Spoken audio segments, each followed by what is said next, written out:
Professeur, entraîneur, expert, champion d'hier et d'aujourd'hui, mais aussi judokas anonymes, le podcast de l'esprit du judo, c'est maintenant. Hajime. C'est en taulier que le double champion du monde 2022 et 2023 se présente sur les tatamis de l'Arena Champ de Mars, 3 ans après sa médaille olympique de Tokyo. L'or est, sans forfanterie, clairement l'objectif pour le Tarbais de l'AS Bourg-la-Reine. Un étudiant en journalisme que nous avons la chance de compter dans nos rangs, à l'esprit du judo, et qui compte bien écrire sa propre histoire. Il n'y a aucune chance pour moi. Il n'y a aucun moment où je combats pas l'après-midi et aucun moment où je combats pas en finale pour aller chercher l'or. Du coup, c'est vrai que c'est depuis toujours, hein, j'ai envie de dire. C'est pas depuis là 2 semaines où je me dis non, je suis devenu très fort. Non, je suis le favori de la catégorie sûrement. Et j'ai vraiment envie d'aller chercher cette médaille d'or. Du coup, oui, ça sera le dernier jour des Jeux, ça sera quasiment en clôture. Et j'espère aller chercher, peut-être pas le dernier titre de la délégation, mais que tous là au judo, déjà on aille chercher une médaille et que pourquoi pas on fasse plusieurs titres ce samedi-là. Favori, le mot est lâché. Mais qu'est-ce que cela change pour lui en fin de compte ? La plus grosse pression, c'est moi qui me la mets. J'ai vite fait d'évacuer, on va dire, la pression extérieure. Je me mets déjà une énorme pression moi-même. Et en fait, personne n'a plus de pression que moi pour mon résultat. Du coup, je serai le plus déçu s'il n'y a pas l'or. Je serai le plus heureux s'il y a l'or. Je ne sais même pas si je serai le plus heureux si j'ai l'or. C'est vrai, il y aura des gens qui sont plus heureux que moi. Mais il y aura personne qui sera plus déçu que moi si j'ai pas l'or. Tu vois. Et je sais que mon entourage quand même est sain, on va dire, et que si contre-performance il y a, ils seront là pour me réconforter, on va dire.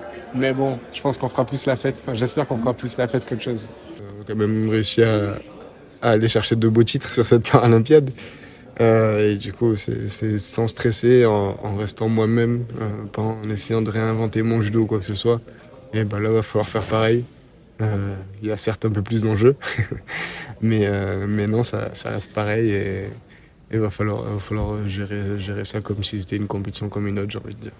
Dans mon judo, j'ai progressé forcément, mais il y a quand même encore quelques quelques petits détails à peaufiner. Et faudra être prêt pour le 7 septembre. Mais sinon, voilà, en vrai, à part ce changement de statut, il n'y a pas grand-chose qui a changé. Il y a quelques adversaires qui sont arrivés, qu'il faut gérer. Par exemple, l'Ouzbek, c'est le plus gros adversaire que j'ai jusqu'à présent. Mais faut pas oublier les autres, l'Ukrainien, le Kazakh par exemple. Mais sinon, après, on va dire si moi je suis à 100% le jour J, il n'y a pas de raison que ça ne le fasse pas. Sur la fin de la prépa, on en a sorti 2 vraiment où on sait que ça va être les plus dangereux, mais on garde quand même les autres profils un peu en fil rouge, on va dire, mais un peu en arrière. On sait que ça peut être dangereux, mais ça ne sera pas les 2 plus dangereux. Du coup, j'ai vraiment bossé sur les 2 profils de mes adversaires les plus dangereux, on va dire. Ça va être celui qu'on a beaucoup bossé, c'est l'Ouzbek, qui est gaucher, qui vient croiser et qui m'a battu. C'est le seul qui m'a battu. Non, ils sont 2 à m'avoir battu, mais c'est un des 2 seuls qui m'ont battu sur toute l'Olympiade. Et où j'ai encore vraiment du mal sur ce profil. Mais bon, on a bien bossé dessus, on a bien accentué depuis 1 an le travail technique là-dessus. Du coup, ça m'a permis de me rassurer et d'avoir quelques clés pour m'en sortir. Et le deuxième profil, c'est l'Ukrainien, le deuxième qui m'a battu sur cette Olympiade. Après lui, on se connaît par cœur l'un comme l'autre. Ça fait, si on se prend au jeu, je pense que ça va faire la 13e ou 14e fois qu'on se prend depuis que j'ai commencé.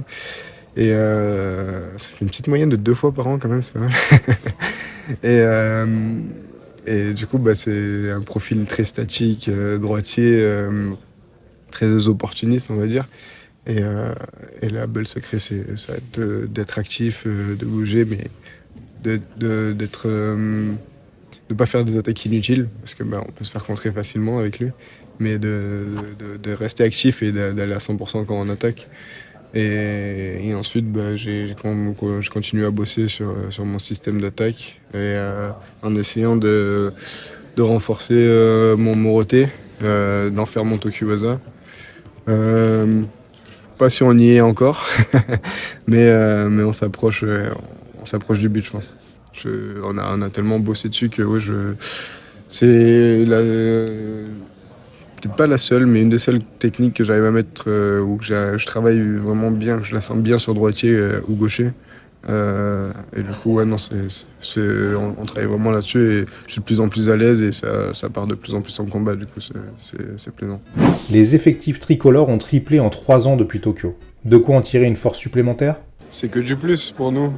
Franchement, déjà, en étant que 3, du coup, on arrivait quand même à avoir un bon rythme, une bonne préparation. Et là, en étant 9, on arrive à garder quand même cette qualité de préparation. En ayant des partenaires, en ayant un staff, comme tu as dit, un peu plus élargi.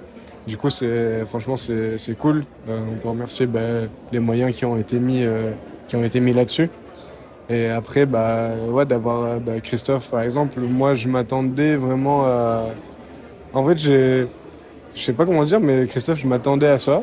Et je suis satisfait, quoi. Enfin, en fait, je savais qu'il allait pas arriver... à foutre de grands coups de pied dans la fourmilière, à dire non, c'est comme ça qu'on fait, tac, tac, tac, tu vois. Je savais que techniquement, ça allait apporter un plus, mais qu'il allait pas essayer de prendre trop de place non plus au sein de l'équipe. Et je trouve que, pareil, j'ai l'impression que ça vit assez bien de mon regard extérieur au sein du staff. J'ai l'impression que ça vit bien entre Camille, Christophe et Cyril.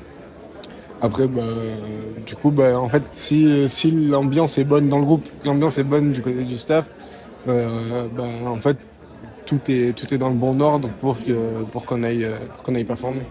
Élément stratégique de la préparation comme en valide, comment se travaille l'analyse vidéo lorsque l'on est malvoyant ? C'est toujours avec le coach et c'est surtout lui en fait qui se tape toutes les vidéos. Enfin, pour moi, ça marche comme ça. Lui qui se tape toutes les vidéos et après il me dit là ça fait ça, ça, ça.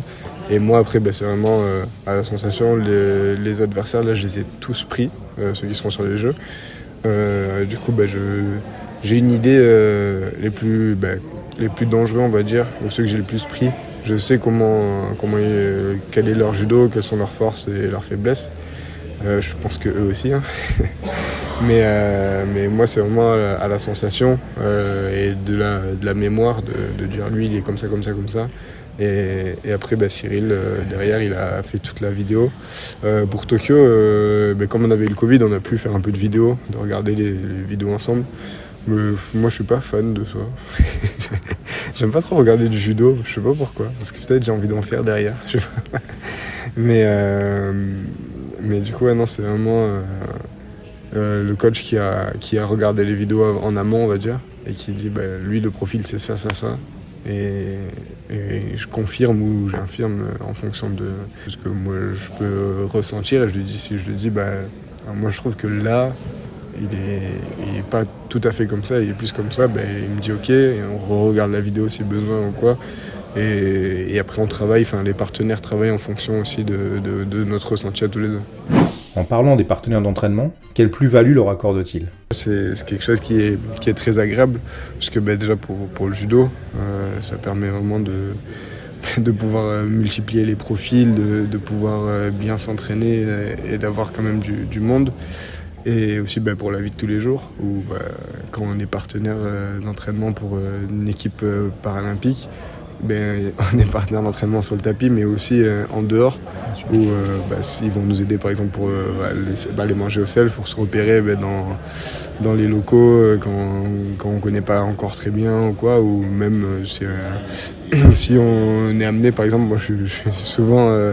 je traîne un peu au judo où je pars un peu plus tôt et Jason il se retrouve tout seul, il y a toujours un partenaire qui permet de le ramener. Du coup c'est vraiment un vrai confort, un vrai confort au quotidien de pouvoir compter sur eux, que ce soit sur le tapis ou en dehors. En bon capitaine de cette nouvelle génération, qu'a-t-il à dire sur ses 8 coéquipiers ? Je pense que Cyril et Sandrine, je pense qu'on peut dire l'expérience. Ils ont vécu pas mal de jeux. Écris ma phrase pour pas que ça dise qu'ils sont vieux. Faut dire qu'ils sont expérimentés. C'est le papa et la maman du groupe, franchement, ils ont cette expérience. Si t'as besoin, tu peux aller les voir. T'as les petits jeunes ou moins jeunes, mais qui apportent un peu de folie, on va dire. Il y a Armindo et Nasser qui apportent un peu cette folie. En étant un peu extraverti, tu vois, pour Nasser, Armindo avec sa personnalité, je sais pas trop comment la définir, mais avec sa personnalité, tu vois, il apporte quand même cette bonne humeur dans le groupe. Nathan, c'est la sérénité, tu vois. Enfin, moi, il m'apporte la sérénité parce qu'en fait, on peut se calquer, tu vois, sur comme on a fait tous les deux Tokyo et qu'on s'entend très bien. Tu vois, ben, ça me permet, on se calque tous les deux, je me calque sur lui si besoin ou quoi. Mais si je sens que je suis un peu débordé, hop, je peux me calquer sur lui. Peut-être que lui, pareil, je sais pas, je l'ai jamais trop demandé. Mais tu vois, on a cet échange-là. Et, et après, ben, Anatole, il apporte aussi de la bonne humeur, tu vois, mais plus mesuré, on va dire, que les deux autres. Un peu moins fou, ouais, peut-être. Enfin, ouais. Il choisit ses moments, on va dire. Okay. Et Priscilla et Jason, ben, la résilience, on va dire, parce que les deux sont passés à côté de Tokyo pour des blessures ou diverses raisons. Et en fait, ils ont su rebondir après ça et aller chercher leur qualification, aller chercher des médailles mondiales, des médailles sur des grands prix, etc. Et du coup, ouais, c'est vraiment cette résilience, tu vois, ils ont su rebondir après un échec, on va dire, pour aller vivre les Jeux à Paris, qui sera sûrement les plus beaux Jeux que tu puisses vivre en tant qu'athlète. Et lui, dans tout ça? Moi, je suis le patron, moi. Non, je sais pas. En vrai, faudrait leur demander à eux. Non, j'aime bien créer du lien avec tout le monde, tu vois. Après, de toute façon, tout le monde crée un peu de lien avec tout le monde, mais moi, j'ai l'impression que je m'entends bien avec tout le monde dans l'équipe. Et je sais, en fonction de mon humeur, où aller, tu vois. Si j'ai besoin d'aller déconner, je sais avec qui aller. Si j'ai besoin de me calmer un peu plus, mais pareil. Si j'ai besoin de conseils, je sais où aller et tout. Du coup, ouais, peut-être, moi, je sais pas, un lien, mais après, tout le monde est quand même lié à sa manière. Du coup, ouais, je sais pas trop où me placer, moi, dans ce groupe-là. Mais peut-être, ouais, du côté des mecs qui foutent la bonne humeur, on va dire.